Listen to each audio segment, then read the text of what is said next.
Hello, this is part two of factoring out greatest common factor. So yeah, part two. So let's look at example 4. We have 12x fourth t plus 30x cubed t minus 24x squared t squared.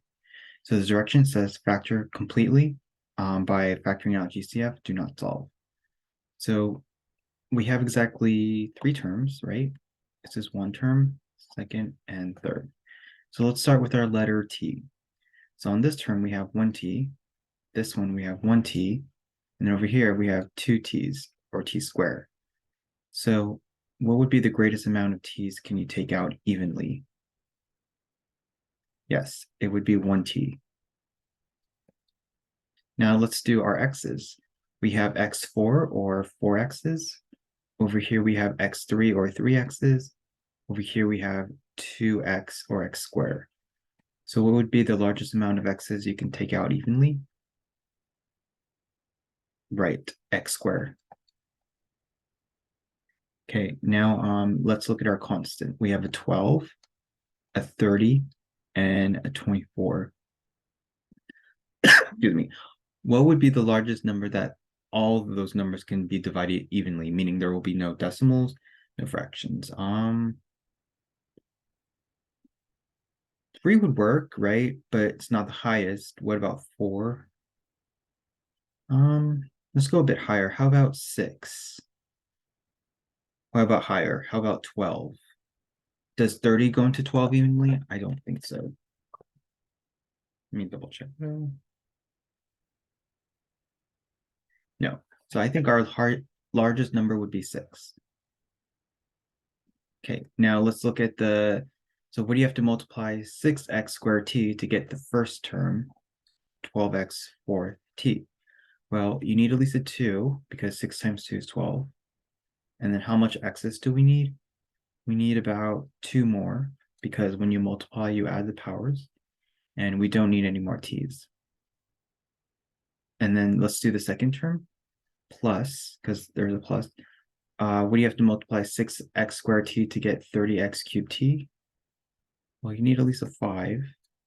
You need one more x, and that's it. And then the last term, negative 24, you need a negative 4, right? And no more x's, but we do need one more t. Good.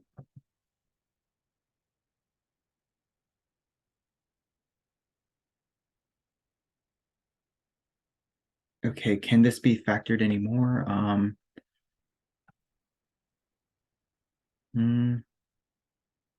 Maybe. How would we factor this method? We could try bottoms up factoring or the AC method. So let's try if it works. So first step for bottoms up factoring is rewrite it as if this 2 doesn't exist. So it would be x squared plus 5x. Then what you do is multiply 2 by the last term, which is negative 18. So could we try simple factoring? So this would be x, and then is this possible? Is there two numbers that multiply negative 8? And when added gives you 5. 8 and 2, 4 and 2, 8 and 1. Impossible, right? Nothing will work. So I think that is prime. This is the most factored it can be.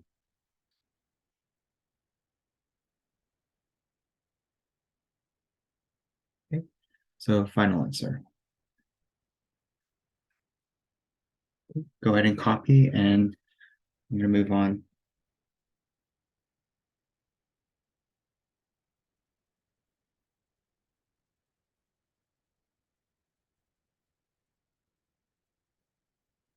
Okay.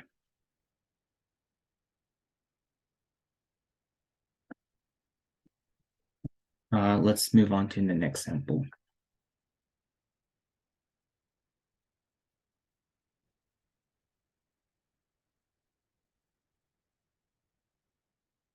Factor completely by factoring out GCF, do not solve. Okay, so let's look at our stuff. We have 3 terms. Let's start with the letters. We have an x cubed, an x squared, and 1x. So how much x's can we take out evenly? Exactly 1x. And then let's look at our constant. What's the biggest number that they all divide evenly? I would say 2, right? They're all divisible by 2. That's the largest. Can't go any further because it'll be decimal. But I'll take out a -2 because I want this thing to be positive, right? So what do you have to multiply -2x to get the first term, -2x cubed? Well, you definitely need an x squared, right? Because 2 plus 1 is 3. And then what do you have to multiply -2x to get -6x squared? Well, I need a positive because a negative times a positive is negative. And then I need a 3. And then I need, because 3 times -2 is -6. And I think I need one more x. And then do the last term. What do you have to multiply -2x to get positive 14x? Well, I need a minus because a negative and a negative is positive. And then I need a 7. No more x's, right? So ask yourself, can this be broken down? I think this is it. This is prime. It can't be broken down because you could try simple factoring. It would be impossible because there's no 2 numbers that'll multiply -7, and when added gives you 3. Okay, so this is your final answer.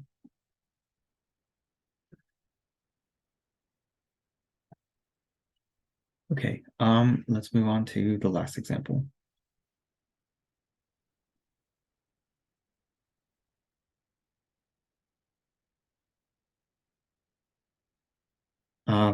Example 6, we have 4a cubed b, 4a cubed b minus 6a squared b squared minus 4ab cubed.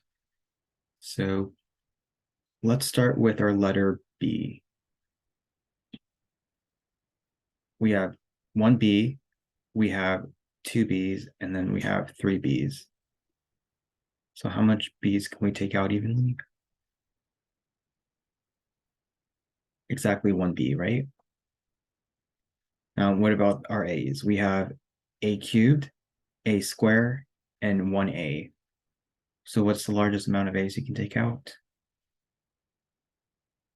Yes, 1a. And then the constant, we have a 4, a -6, and a -4. So what's the largest number that they all can be divided evenly without any decimals? Well, I can't do 4 because that's too high. -6 divided by 4 is a decimal. Let's go a bit lower, so I think it's going to be 2. And I think I'll use +2 versus negative. Okay, so what do you have to multiply 2ab to get the first term? 4a cubed b. Well, you need a 2. And then how much a's do we need? I believe 2 more and no b. And then the second term, what do you have to multiply 2ab to get -6a squared b squared? Well, I need a -3, 1 more a, and 1 more b. And then the last term, you need a -2, and then I need a b squared. And I believe the inside can't be broken down anymore, so that's prime. Okay, so that would be your final answer. So that wraps it up for the section. The next one should be a quiz. And yeah, that's it for the section.